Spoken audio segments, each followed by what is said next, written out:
Hey guys, I just wanted to talk to you for a minute about these 12 volt DC wire connectors. I got these because I'm in the middle of making a neon LED strip sign and I needed something to power up my actual light here, right? So what I did was I bought a pack of those power adapters and I soldered my wire to my LED strip, and just so you didn't have to watch me do it, I have one kind of pre-done here.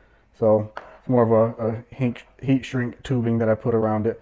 But I connected them here, and what you do is get your power adapter.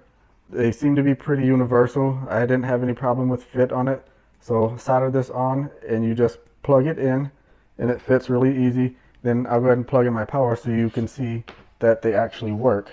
So there you go, that's simple. I mean, you can see the LED light strip, it's bright, there's no flickering, we have a good connection, and the cord itself, like I said, soldered and holds up really well. I recommend it.